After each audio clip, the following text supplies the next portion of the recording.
বিষয়ে বিজ্ঞপ্তিতে বলা হয়েছে সবচেয়ে ভালো মানের সোনা অর্থাৎ হলমার্কযুক্ত 22 ক্যারেট 11.664 গ্রাম সমান প্রতি ভরিতে 1155 টাকা দাম কমিয়ে 1,11,461 টাকা নির্ধারণ করা হয়েছে। এই দাম আজ বিকাল 4টা থেকে সমগ্র বাংলাদেশে কার্যকর হয়েছে।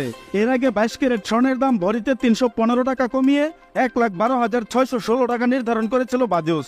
এছাড়া 21 ক্যারেটে কমানো হয়েছে 1,096 টাকা। তাতে প্রতি ভরি স্বর্ণের দাম দাঁড়িয়েছে 1,06,399 টাকা। এর আগে 21 ক্যারেট প্রতি ভরি স্বর্ণের দাম ছিল 1,07,495 টাকা। আজ থেকে 18 ক্যারেট সোনার অলংকার বানাতে গেলে খরচ পড়বে 91,201 টাকা, যা প্রতি ভরিতে কমানো হয়েছে 945 টাকা, যা পূর্বের দাম ছিল 92,146 টাকা।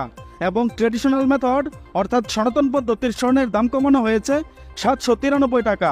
এতে করে প্রতি ভরি স্বর্ণের দাম দাঁড়িয়েছে 75,839 টাকা।